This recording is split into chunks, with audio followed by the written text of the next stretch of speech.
কবিতা আমার বোধের ধারালো তীর, আমাকে সে রাখে সারাক্ষণ অস্থির। মানুষের বোধের নিস্তরঙ্গ জলাশয়ে কবিতা একটি তরঙ্গ তোলে। সেই তরঙ্গে ভাসতে ভাসতে আমরা পৌঁছে যাই আনন্দের স্বর্গোদ্যানে। প্রিয় দর্শক, ঈদ মোবারক। আরটিভির নিউ ইয়র্ক স্টুডিও থেকে আমি কাজী জহিরুল ইসলাম আপনাদের স্বাগত জানাচ্ছি ঈদ আনন্দ আড্ডা অনুষ্ঠানের কবিতা পর্বে।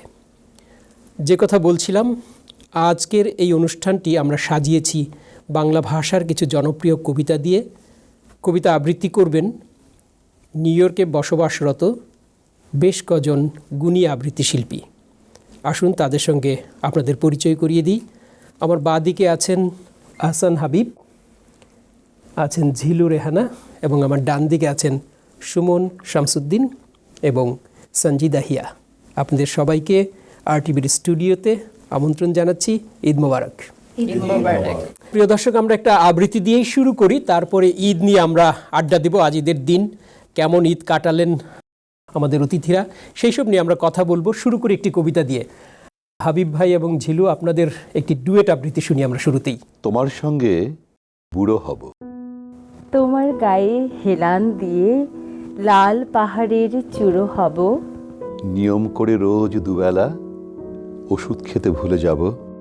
শেষ বিকেলে চায়ের কাপে চুমুক দিয়ে শচীন দেবের কে যা সেরে ভাটির গাং বাইয়া আমার ভাই ধনের কয়ো নায়র নিতে বইলা তোরা কে যাস কে যাস। শুনতে শুনতে তোমার সঙ্গে সংস্কৃতির মূলে যাব। তোমার সঙ্গে চুলগুলো সব সাদা হবে। আমি দাদি, তুমি দাদা হবে। লাঠিতে ভর হেঁটে হেঁটে গলির মাথা। বৃষ্টি মুখর বর্ষা দিনে তোমার সঙ্গে রঙিন ছাতা। দূরের পথে হেঁটে হেঁটে ক্লান্ত হব। তোমার সঙ্গে বছর গুণে মহাকালের পান্থ হব। রোজ সকালে পার্কে যাব, তোমার সঙ্গে প্রাতঃভ্রমণ। লেকের বুকে শুভ্র দুটি রাজহংসের প্রথম রমণ। কপালে ভাঁজ বলবে তুমি, মেঘের নিচে অনেক বেলা, এবার চলো ঘরে ফিরি। জলের নিচে ঢেউয়ের সাথে দুলছে তখন শ্যাওলা ঢাকা দূরের সিঁড়ি। তোমার সঙ্গে সর্দি কাশি পিঠের ব্যথা। আমার কোলে নানা রঙের স্মৃতির ঝাঁপি, আমি তখন বিচিত্র সব রং বিক্রেতা।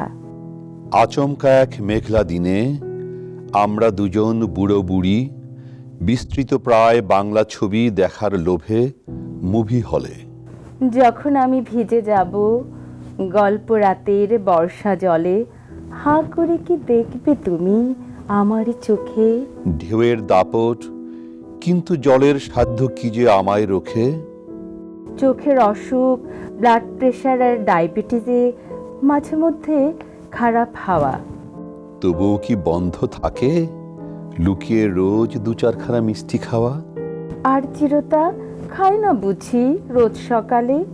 তখন কি যে মুখের দশা, অমাবস্যা নেমে আসে অমন দুটি মিষ্টি গালে। তোমার সঙ্গে তখন রোজ ঝগড়া হবে।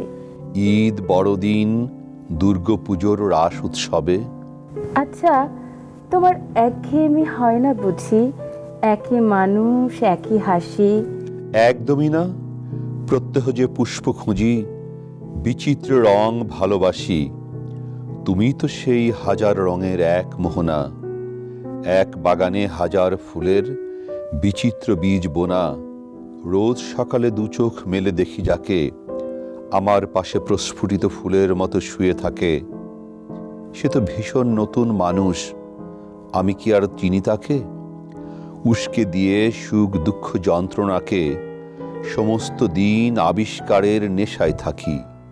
প্রতিটা দিন রং তুলিতে এক মানুষের কত নতুন ছবি আঁকি। তোমার সঙ্গে একটি জীবন, সুখ দুঃখের অষ্টপ্রহর। তুমি আমার এই জীবনের প্রকাণ্ড ক্যানভাসে আঁকা চারখানা অক্ষর। তুমি আমার এই জীবনের দেয়াল জুড়ে লিখে রাখা চারখানা অক্ষর। দারুণ, অসাধারণ। আমাদের প্রত্যেকের জীবন ভালোবাসার এই চারখানা অক্ষর আমাদের জীবনের দেয়ালে লেখা থাকুক। আজকে এই ঈদের দিনে আমরা এই প্রত্যাশা করতে পারি। ঝিলু রেহানা, একটা প্রশ্ন করতে চাই আপনাকে। আপনি তো নিউ ইয়র্ক সিটি থেকে বেশ অনেকটা দূরে থাকেন, 3 ঘন্টা ড্রাইভ করে সিটিতে আসতে হয়। আমি একটু বলতে চাচ্ছি, ইটস 5 আওয়ার্স। ও 5 আওয়ার্স, 5 ঘন্টা ড্রাইভ করে আসতে হয়।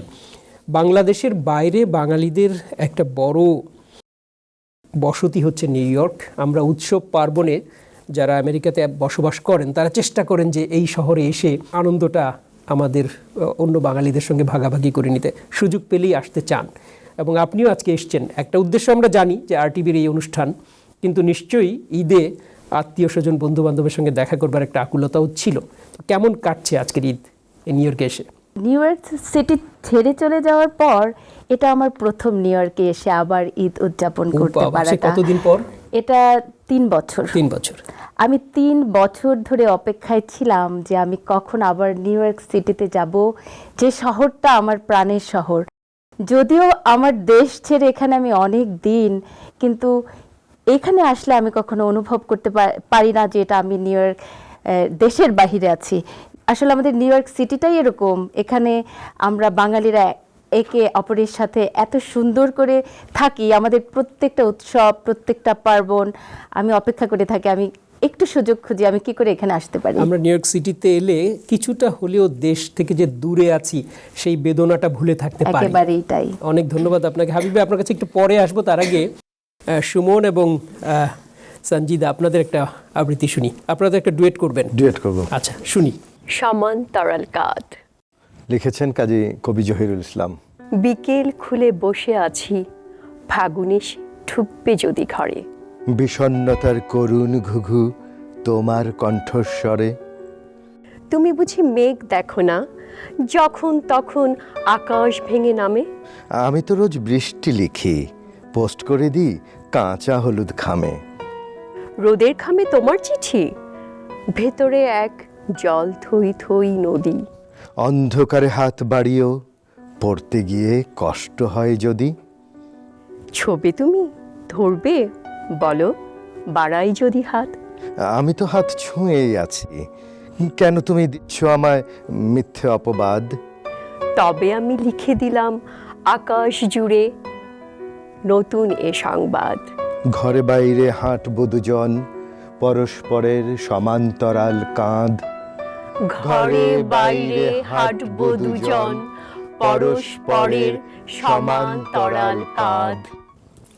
কেউ সামনে না, কেউ পেছনে না, আমরা পরস্পর সমান্তরাল হেঁটে যাব। দারুণ আবৃত্তি, অনেক ভালো লেগেছে। অনেক ধন্যবাদ আপনাদের দুজনকে। হাবিব ভাই, যে প্রশ্নটি আপনাকে করব বলে আমি ঠিক করেছি সেটি হলো, আপনি তো 2টি গ্রোসারি শপের মানে কয়েকজন মালিকের একজন। আমি মালিক বললেই আপনি সঙ্গে সঙ্গে এটা বলতেন, আমি জানি। একটু আপত্তি দিচ্ছি, এটি সুপারমার্কেট। Right, supermarket. তো এখানে মানে এটা তো কোরবানির ঈদ। নিউ ইয়র্কে প্রবাসে আমরা যারা আছি, বাংলাদেশের মতো গরু কিনে এনে নিজেরা জবাই করে মাংস কাটা ভাগাভাগি করা সেই সুযোগটা হয় না। আমরা সুপারমার্কেটগুলোতে যাই, গিয়ে নাম লিখিয়ে আসি, 1 ভাগ কোরবানি দেই, এবং কোন গরু কোরবানি দিলাম কিছুই আমরা দেখি না। আমরা বিকেলবেলা গিয়ে একটা মাংসের প্যাকেট নিয়ে আসি। অনেকের একটা অভিযোগ আছে, সত্যি সত্যি কোরবানিটা প্রপারলি হয় তো, ঠিক একটা গরুর 7 ভাগ করে তাদের দেয় তো, নাকি জাস্ট এই সুপারমার্কেটের মালিকরা পাউন্ড হিসাবে 20-30 পাউন্ড মাংস দিয়ে দেয়? এই অভিযোগটা কিন্তু আছে। আপনি যদি একটু বলেন যে সত্যিকারের যেভাবে প্রত্যাশাটা আমরা করি সেইভাবে কোরবানিটা হয় কিনা। এখানে কুরবানিগুলো হয় স্লটার হাউসে। আমরা কাস্টমারদের থেকে নাম নেই, আমাদের গরুর সিরিয়াল নাম্বার করা হয়। যেমন আমরা এবছর প্রায় 20টির অধিক আমাদের গরু আছে। সো 1 নম্বর গরুতে যে 7 জনের নাম লেখা হয়, আমরা স্লটার হাউসে এই নামগুলো পাঠিয়ে দিই। 1 নম্বর গরু এই 7টি নাম। গরুগুলো আমাদের নাম্বার ওয়াইজ আসে, এবং প্রত্যেকটা গরুর যে পার্টগুলো আসে, 6টা পার্ট আসে যখন যেভাবে আসে, এবং 6টা পার্টের মধ্যেই 1 নম্বর লেখা থাকবে। যখন 7 নাম্বার গরু আসবে ওই 6টা পার্টের মধ্যে নাম্বার 7 লেখা থাকবে। কিন্তু 6টা পার্ট কি? মানে গরুটাকে 6 ভাগে ভাগ করে, সাধারণত পুরো গরুটা তো আর গাড়িতে তোলা যায় না, এটাকে মেইন 6টা ভাগে টুকরো ভাগ করে করে। 6টা টুকরো করে আমাদের কাছে পাঠানো হয়। আচ্ছা, বাকি কাটাকুটি আপনাদের বাকি এখানে হয়? কাটাগুলো আমাদের এখানেই করা হয়। অবশ্যই অবশ্যই একেবারে শতভাগ নিশ্চিত করে আমি বলতে পারি 10 নাম্বার গরু যে 7 জনের নামে আছে, ওই 10 নাম্বার গরুকে আমরা 7 জনের মধ্যে সমান ভাগে ভাগ করে দিই। এটি আমি দায়িত্ব নিয়েই বলছি, একেবারে শতভাগ নিশ্চিত হই। আচ্ছা, আর গরু কয় নাম্বারের গরুটা কত বড় সেটা তো আগে থেকে আপনারা জানেন না? বিষয়টি হলো এই জায়গাটা আমাদের কোনো নিয়ন্ত্রণ নেই, কারণ ওখানে যে গরুগুলো থাকে স্লটার হাউজে, সিরিয়ালি যে গরুগুলো আসে, যেমন 7 নাম্বার গরুটা ওখানে যে গরুটা আসলো, মোটামুটি ওজনটা কী হবে আগে থেকে নিশ্চিত করে বলা যায় না। তো এখন এটা ভাগ্যের ব্যাপার, আমি 7 নাম্বার দিলাম, আপনি 8 নাম্বার দিলেন, দাম একই, কিন্তু আমি একটু দাম একই না, দাম একই না, ভিন্ন ভিন্ন এটা দাম। ওজনের উপর ভিত্তি করে দাম নির্ধারিত হয়। তার মানে ওজন আগেই করা হয় না, ওজনটা যখন আমাদের এখানে আসবে তারপর আমরা সেই ওজনটা তখন আপনি দেখব। দামটা নির্ধারণ করবেন, আগে থেকে না? ওরা ওখান থেকে ওজনটার উপরে ভিত্তি করে দাম নির্ধারণ করে দেবে। ও আচ্ছা। এবং আমরা এখানে সেভাবেই 7 ভাগে তো ভাগ প্রথম করে যে দেব। বুকিংটা নেন ওইটা একটা লামসাম অ্যামাউন্ট, লামসাম অ্যামাউন্ট করা পরে হয়। ফাইনাল অ্যামাউন্ট, চূড়ান্ত মূল্য নির্ধারণই করা হয় এটি ডেলিভারি দেওয়ার সময়। তাহলে আমার মনে হয় ঠিকই আছে, অভিযোগটা সঠিক নয়। এবং আপনি এটা আপনার সুপারমার্কেটের কথাটা আপনি নিশ্চিত করছেন, এবং আপনি কি মনে করেন যে অন্যরাও একই কাজ করে, এইভাবেই করে? এই বিষয়গুলো শতভাগ নিশ্চিত। এই ক্ষেত্রে কারো কোনো কেউ অন্য কোনো পন্থা অবলম্বন করে বলে আমার জানা নেই। এই বিষয়টা নিয়ে অনেকের প্রশ্ন আছে বলে আমি উত্থাপন করলাম, এবং আমার মনে হয় যে নিউ ইয়র্ক সিটিতে যারা বসবাস করেন এবং কোরবানি দেন তাদের ক্লিয়ার হলো বিষয়টা। অনেক ধন্যবাদ আপনাকে। আমরা এবার একটু একক আবৃত্তি শুনি, আমরা তো ডুয়েট শুনলাম। সুমন, তোমার একটা আবৃত্তি শুনি। আমি রবীন্দ্রনাথ ঠাকুরে ফিরে যাচ্ছি, কৃষ্ণকলি পড়ি। কৃষ্ণকলি আমি তারেই বলি, কালো তারে বলে গাঁয়ের লোক। মেঘলা দিনে দেখেছিলে মাঠে, কালো মেয়ের কালো হরিণ চোখ। ঘোমটা মাথায় ছিল না তার মোটে, মুক্ত বেনি পিঠের পরে লোটে।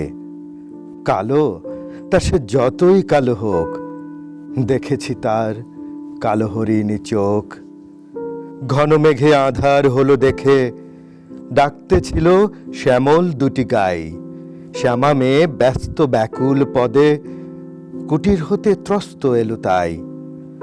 আকাশ পানে হানি যুগল ভুরু, শুনলে বারেক মেঘের গুরু গুরু। কালো তা সে যতই কালো হোক, দেখেছি তার কালো হরিণ চোখ। পূবে বাতাস এলো হঠাৎ ধেয়ে, ধানের খেতে খেলিয়ে গেল ঢেউ। আলের ধারে দাঁড়িয়েছিলাম একা, মাঠের মাঝে আর ছিল না কেউ। আমার পানে দেখলে কিনা চেয়ে, আমি জানি আর জানে সেই মেয়ে। কালো তা সে যতই কালো হোক, দেখেছি তার কালো হরিণ চোখ। এমনি করে কাজল কালো মেঘ, জ্যৈষ্ঠ মাসে আসে ঈশান কোণে। এমনি করে কালো কোমল ছায়া, আষাঢ় মাসে নামে তমাল বনে। এমনি করে শ্রাবণ রজনীতে, হঠাৎ খুশি ঘনিয়ে আসে চিতে। কালো তা সে যতই কালো হোক, দেখেছি তার কালো হরিণ চোখ। কৃষ্ণকলি আমি তারেই বলি, আর যা বলে বলে বলুক অন্য লোক। দেখেছিলেম ময়নাপাড়ার মাঠে, কালো মেয়ের কালো হরিণ চোখ। মাথার পরে দেয়নি তুলে বাস, লজ্জা পাবার পায়নি অবকাশ। কালো তা সে যতই কালো হোক, দেখেছি তার কালো হরিণ চোখ। Beautiful, beautiful. আমাদের দেশে তো আসলে কালো এবং সাদা মেয়ে নেই, কেউ একটু গাঢ় শ্যামলা, কেউ একটু উজ্জ্বল শ্যামলা। তারপরেও এই যে একটু ডার্ক কমপ্লেকশন, তাদের নিয়ে যে কত বিড়ম্বনা সমাজে ছিল, এখন হয়তো অনেকটা কমেছে, তারপরেও একেবারে নেই তা নয়। এই কবিতাটি আমাদের সমাজকে সচেতন করে তোলার ক্ষেত্রে দারুণ ভূমিকা রেখেছে রবীন্দ্রনাথ ঠাকুরের। রবীন্দ্রনাথ ঠাকুর আসলে বাংলা ভাষাটিও নির্মাণ করেছেন। গীত রচনায়, গদ্যে, পদ্যে, এই ত্রিধারায় ভাষার কৌলিন্যটাকে ঠিক রেখেই বাংলা ভাষাটিকে আমাদের মুখের ভাষা করে তুলেছেন। সেই জন্য আমরা রবীন্দ্রনাথ ঠাকুরের প্রতি অবশ্যই কৃতজ্ঞ। অনেক ধন্যবাদ রবীন্দ্রনাথ ঠাকুরের কবিতা পড়ার জন্য সুমন। ধন্যবাদ। আমরা ঝিলু রেহানার কাছে আসি, একটি একক কবিতা আপনি শোনাবেন। আমি আমার প্রিয় কবি কাজী জহিরুল ইসলাম, আমি আপনার লেখা ভীষণ পছন্দের আমার একটা কবিতা, আমি এটা পড়ার চেষ্টা করছি। মেয়েটি আমাকে নামতে বলেছিল, কাজী জহিরুল ইসলাম। কথা ছিল না এখানে, মানে স্টেশনে নামবো। ট্রেন থামতেই কেউ একজন তাড়া দিল, ওঠো, ঝটপট নেমে পড়ো।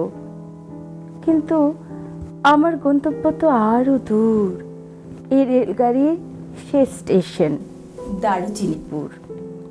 জানালায় চোখ রাখো কবি, কি দেখছো? একটি নীল পাহাড়, যার চূড়োয় লুটোপুটি খায় বসন্তের মেঘ। পায়ের কাছে আছড়ে পড়ে সবুজের ঢেউ। এই পাহাড়টা ডিঙলেই ততোধিক নীল একটি সরোবর, যার পাড়ে সেই বাংলো, যেখানে নীল মলাটির কবিতার খাতা, সেগুন কাঠের টেবিল, কারুকাজ করা বেতের চেয়ার, শুধু তোমার প্রতীক্ষায়। খুব কাছেই একটি রেস্টুরেন্ট, নীলোত্তমা।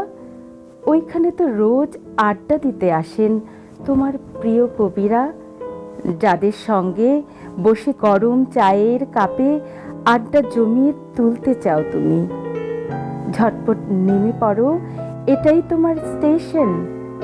এই তো নীলোত্তমা, হ্যাঁ। আর এই ছোট্ট বাংলো, যার নাম রেখেছি একান্তিথি। হ্যাঁ হ্যাঁ, দাঁড়াও, আসছি আমি, এটাই আমার স্টেশন। দরজার পাদানিতে পা দুটো রাখতেই বুকটা কেমন হু হু করে কেঁপে উঠল। কোনো এক বৈরী বাতাসের ঝাপটা এসে লাগে চোখে মুখে। রেলগাড়ির ইঞ্জিনে হুইসেল বাজছে, এক্ষুনি গাড়ি ছেড়ে দেবে। আমাকে লাফ দিয়ে নেমে পড়তে হবে। দুবাহু প্রসারিত করে মেয়েটি প্ল্যাটফর্ম ক্রস করে আমার কাছে এসে দাঁড়ায়। আমার হাত ধরো। কিন্তু কেই মেয়ে, আমি তো ওকে চিনি না, কেন আমি ওর নির্দেশ অনুসরণ করব? কামরার দরজা বন্ধ হবার মুহূর্তে হঠাৎ উল্টো দিকে ঘুরে আমি এক লাফে গাড়ির ভেতরে ঢুকে পড়ি। ট্রেন ছেড়ে দিয়েছে। দূরে মিলিয়ে যাচ্ছে আগন্তুক মেয়েটির নীল ওড়না। চমৎকার, অনেক ধন্যবাদ। আমি আসলে যে সময় কবিতাটি লিখেছিলাম সেই সময়টাতে ফিরে গিয়েছিলাম। অনেক অনেক ধন্যবাদ ঝিলু রেহানা। সঞ্জিদের কাছে আসি। প্রতি 25 মাইল পর পর ভাষা একটু একটু করে বদলে যায়, মানুষের খাদ্যাভ্যাসও বদলে যায়। আমরা এই দূর আমেরিকাতে আছি, বাংলাদেশে থাকলে ঈদে আমরা যেসব রান্নাবান্না করতাম, এই আমেরিকাতে বসে তার সঙ্গে নিশ্চয়ই কিছুটা ফিউশন হয়। কি করেছেন আজকে? আমি আসলে করেছি, এখন তো ইউটিউব দেখে সবাই করে, আমিও তাই করেছি। আচ্ছা, তো একটা আসলে ঝাল মিষ্টি সবই তো করতে হয়। তো আমি একটা নতুন রেসিপি পেলাম, যে আমরা তো সাধারণত পায়েস করি পোলাও চাল দিয়ে, ওটার সাথে দেখেছি গাজর মিক্সড করে একটা পায়েস, সেটা চেষ্টা করলাম। তো ওটা খুব মানে ডেলিশিয়াস একটা হয়, তো সেটা করেছি। সেটার মধ্যে গাজর দিয়েছি, ঘিতে সব নাটসগুলো ভেজে, গাজরটাকে ভেজে তারপর চাল দিয়ে একটা সুইট ডিশ।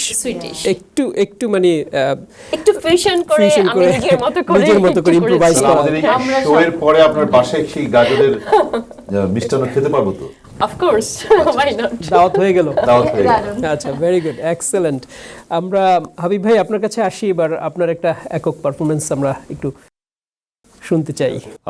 আমার খুব প্রিয় একজন কবি নির্মলেন্দু গুণ, তার স্ববিরোধী ছোট্ট করে। আমি জন্মেছিলাম এক বিষণ্ণ বর্ষায়, কিন্তু আমার প্রিয় ঋতু বসন্ত।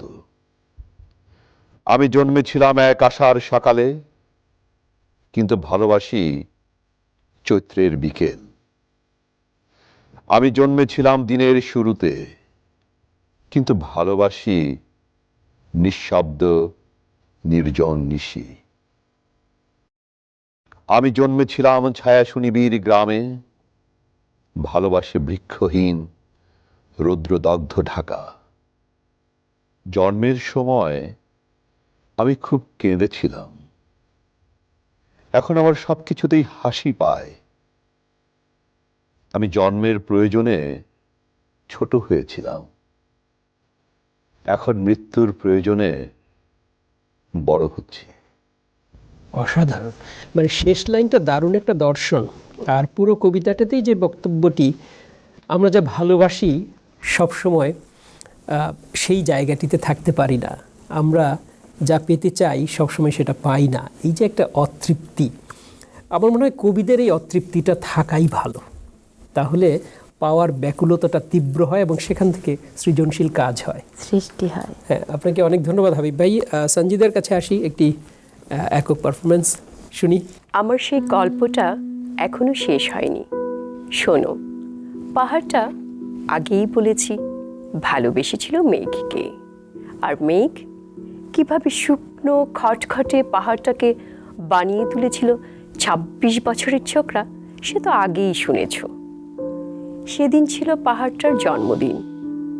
পাহাড় মেঘকে বললে, আজ তুমি লাল শাড়ি পরে আসবে। মেঘ পাহাড়কে বললে, আজ তোমাকে স্নান করিয়ে দিব চন্দন জলে।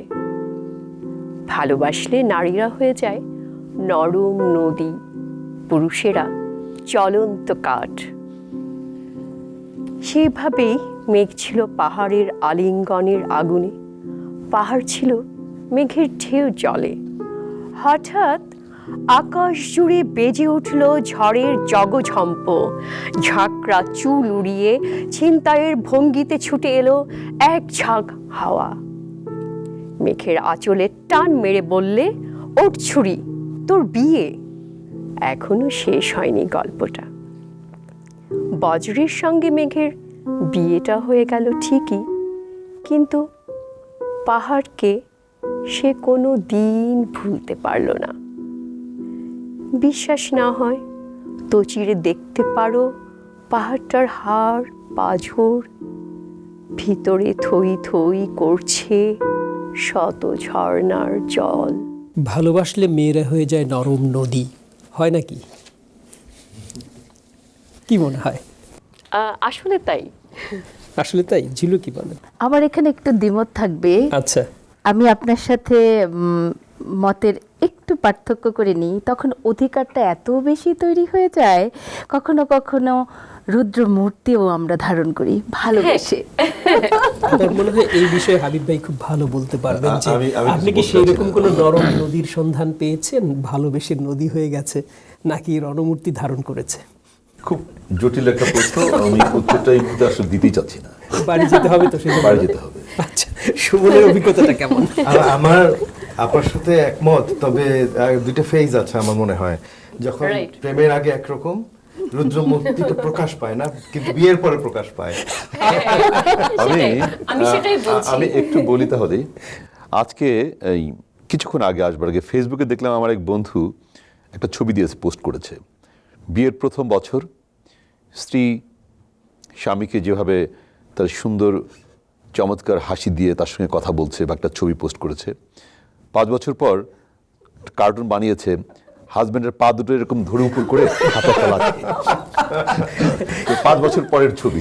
আমরা খুব ঘনিষ্ঠ বন্ধু এই ছবিটা পোস্ট করেছে, দেখে একটু হাসলাম। না, এরকম আসলে- অনেক সোশ্যাল মিডিয়াতে আমরা এরকম অনেক দেখছি। আমরা আপনাদের ডুয়েট আবৃত্তি শুনি এবার।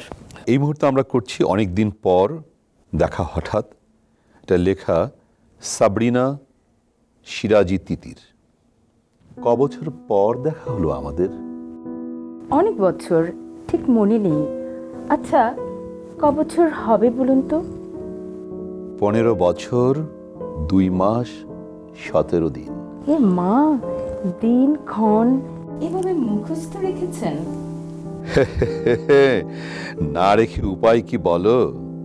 এই কাজটা আমি বেশ পারি মনে রাখা। আচ্ছা, আর কি কি মনে রেখেছেন? পরীক্ষা নিতে চাইছো?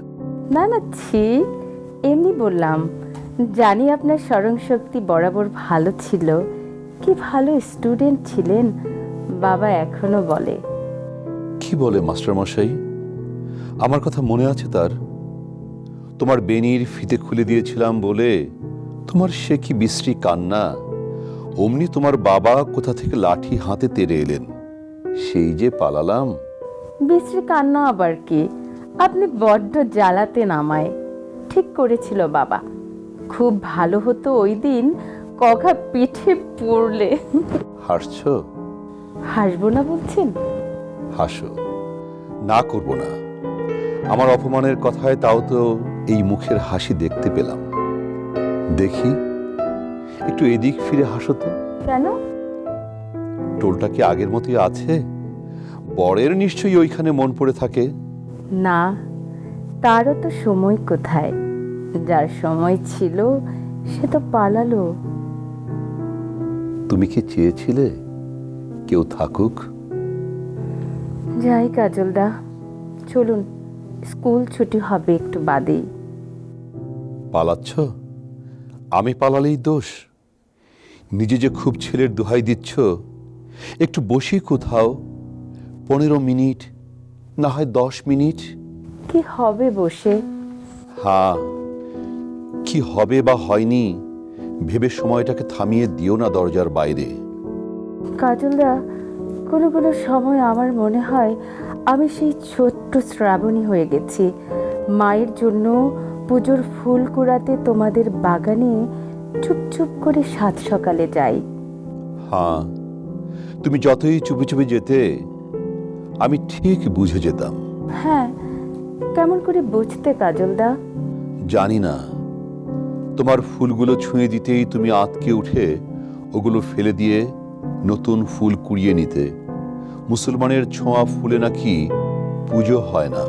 কি অদ্ভুত সব নিয়ম ছিল। তবে কি জানো, আমি চাইতাম তুমি ফুল ছুঁয়ে দাও, যেন আমি আরো কিছুটা সময় তোমাকে দেখতে পাই। শ্রাবণী, তুমি তুমি সত্যি চাইতে? কেন বলনি? কেন? কি হতো, পারতে শহরে কলেজে ভর্তি না হতে? শহরের মেয়েদের পেয়ে তো দিব্যি ভুলে গেলে। কি চাই ভালোবাসতে বুঝিনি ভাবো? বেশ করেছি বলিনি। শ্রাবণী, বলো কাজলদা। ফিরে গিয়েছিলাম, পাইনি। শাখান সিঁদুরে তোমায় দেখবার সাহস হয়নি বলে ফিরে এসেছি তোমার শ্বশুর বাড়ির সামনে থেকে। তুমি ওখানেও গিয়েছিলে? কবে? কিবার ছিল সেদিন? বুধবার ছিল সন্ধ্যায়? বলো, আমি ঠিক বলেছি কিনা বলো। বলো কাজলদা, প্লিজ বলো। টের পেয়েছিলে তাহলে? বারান্দায় নতুন শাড়ির পেছনে একটা অবয়ব। আমি আমি আর দাঁড়াতে পারিনি সেদিন। কাজলদা, ওটা আমি ছিলাম। শাড়ি শুকোবার ছলে কতবার বেলকনিতে গিয়েছি, কিন্তু ওদিন যখন হাত থেকে ওনার জন্য নেয়া পানির বাটাটা পড়ে গেল, তখন কেমন একটা শক্তি আমাকে টেনে নিয়ে এলো বেলকনিতে। আমি তোমার গন্ধ পেয়েছি বাতাসে। কাজলদা, কেন ফিরে এলে? কেন একবার দেখা করলে না? কি হতো দেখা করে? তোমার কর্তার সামনে তোমাকে ছুঁয়ে দিলে সে কি পুজোর ফুলের মতো তোমাকে ফেলে দিতেন? বলো, দিতেন? ফেলে দিলে কি করতে তুমি? আমার বুকের মধ্যে রেখে দিতাম ফেলে দেয়া সেই ফুল। হাসি কাজলদা, ছেলে একা দাঁড়িয়ে থাকবে, ভীষণ মানে ওটা হয়েছে। তুমি ভালো থেকো। চলে যাচ্ছ শ্রাবণী? উত্তর দিয়ে গেলে না। কি করতেন তোমার কর্তা? কাজলদা, তুমি কবিতা লেখো এখনো? বই বেরিয়েছে?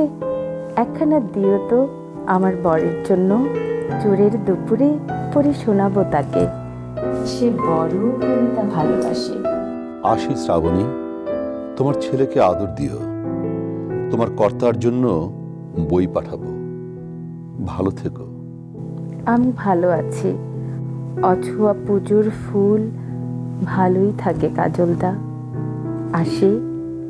এসো, অন্যদিন এসো।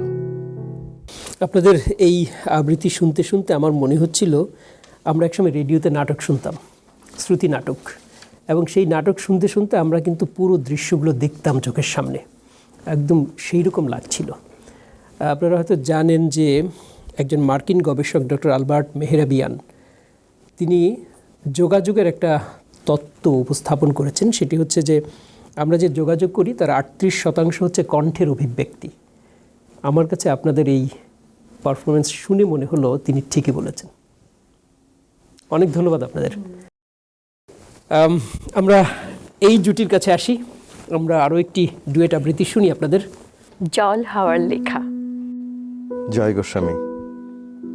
স্নেহ সবুজ দিন তোমার কাছে ঋণ, বৃষ্টি ভেজা ভোর, মুখ দেখেছি তোর, মুখের পাশে আলো, ও মেয়ে তুই ভালো। আলোর পাশে আকাশ, আমার দিকে তাকাস, তাকাই যদি চোখ, একটি দিঘি হোক, যে দিঘি জ্যোৎস্নায় হরিণ হয়ে যায়। হরিণদের কথা জানুক নীরবতা, নীরব কোথায় থাকে? আলোর পাকে পাকে। জলের দোষ? না তো, হাওয়ায় হাত পাতো। হাওয়ার খেলা সে কি? মাটির থেকে দেখি মাটিরই গুণ। হবে, কাছে আসুক তবে। কাছে কোথায়, দূর। নদী সমুদ্র, সমুদ্র তো নোনা, ছুঁয়েও দেখব না। ছুতে পারিস নদী, শুকিয়ে যায় যদি, শুকিয়ে গেলে বালি, বালিতে জল ঢালি। এই জলের ধারা ভাসিয়ে নেবে পাড়া, পাড়ার পরে গ্রাম।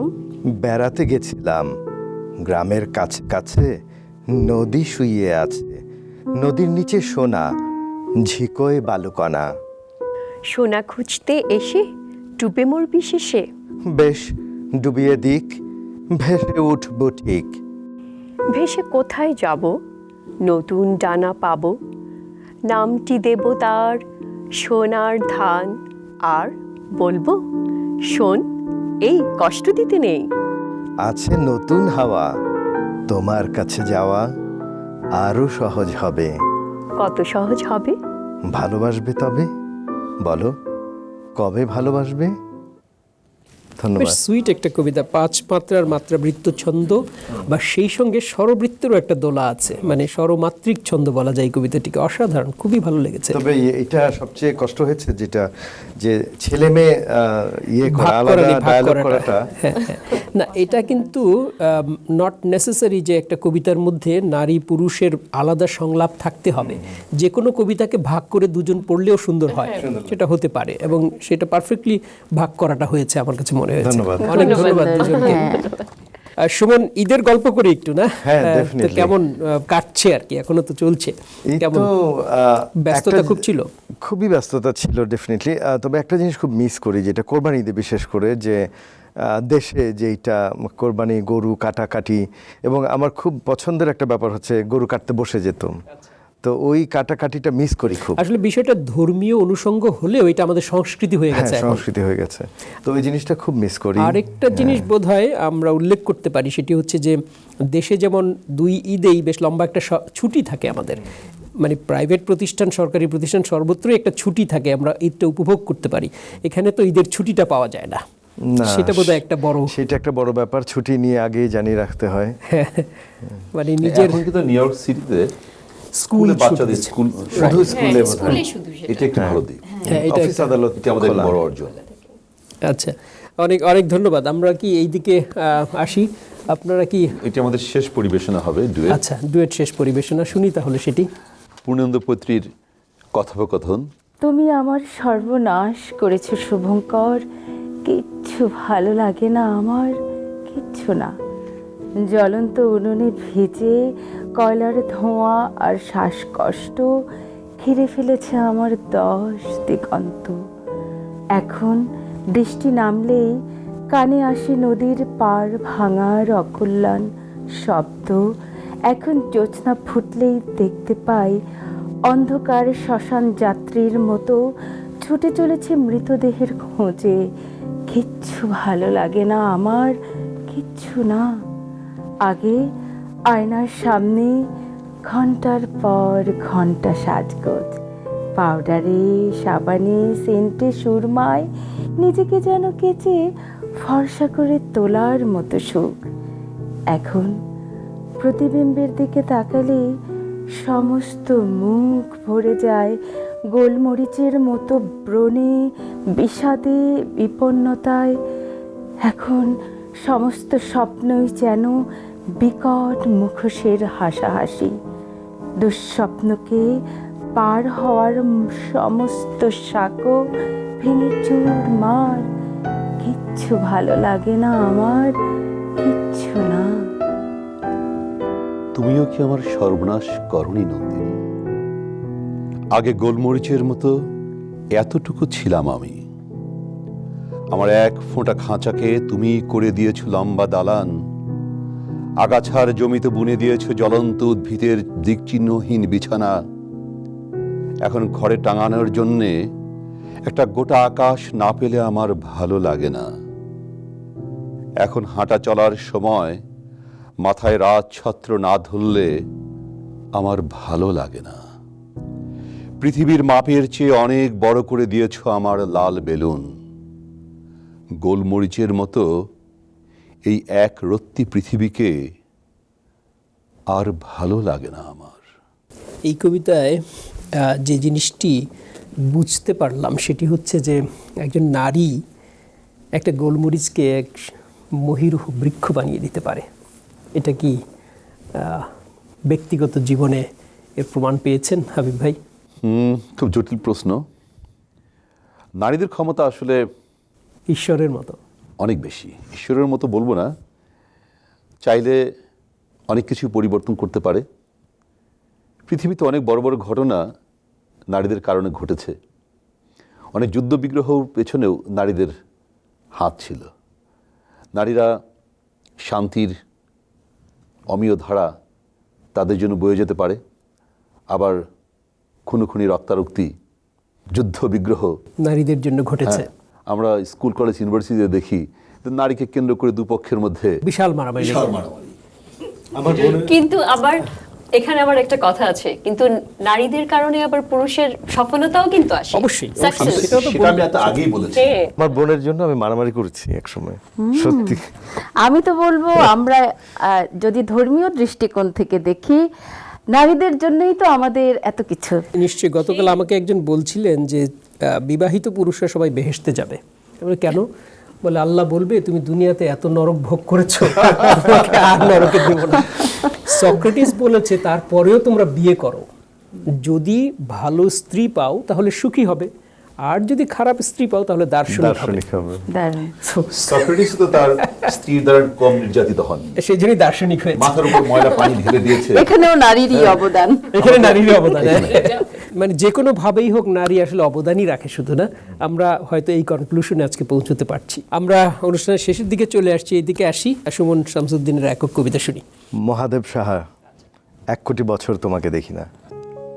1 কোটি বছর হয় তোমাকে দেখি না। একবার তোমাকে দেখতে পাবো, এই নিশ্চয়তাটুকু পেলে বিদ্যাসাগরের মতো আমিও সাঁতরে পার হব ভরা দামোদর। কয়েক হাজার বার পাড়ি দেব ইংলিশ চ্যানেল। তোমাকে একটি বার দেখতে পাবো, এইটুকু ভরসা পেলে অনায়াসে ডিঙাবো এই কারার প্রাচীর। ছুটে যাব নাগরাজ্যে পাতাল পুরীতে, কিংবা বোমারু বিমান ওরা শঙ্কিত শহরে। যদি জানি একবার দেখা পাবো, তাহলে উত্তপ্ত মরুভূমি অনায়াসে হেঁটে পাড়ি দেব।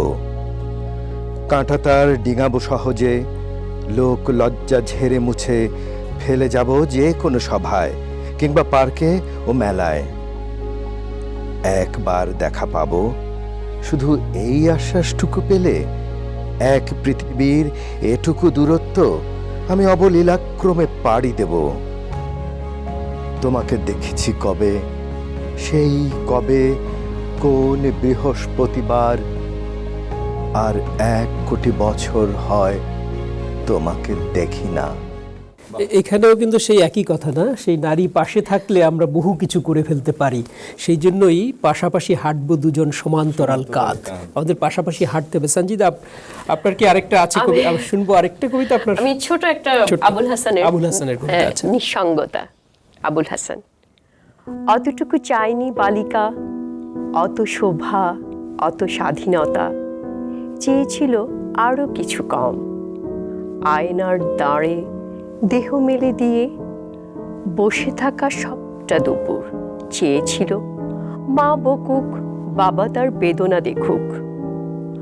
অতটুকু চাইনি বালিকা, অত হই রই লোক, অত ভিড়, অত সমাগম,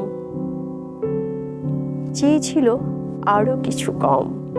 একটি জলের খনি তাকে দিক তৃষ্ণা এখনি চেয়েছিল, একটি পুরুষ তাকে বলুক রমণী। বিউটিফুল। আমাদের 60-এর দশকের খুব পাওয়ারফুল কবি ছিলেন আবুল হাসান। তিনি মাত্র 28 বছর বেঁচে ছিলেন। যদি দীর্ঘজীবী হতেন তাহলে আমি মনে করি বাংলা ভাষার অত্যন্ত গুরুত্বপূর্ণ একজন কবি তিনি হয়ে উঠতেন। আবুল হাসানের কবিতা পড়বার জন্য আপনাকে অনেক ধন্যবাদ। আমরা শেষ পর্যায়ে একেবারে শেষেই চলে আসছি অনুষ্ঠানের।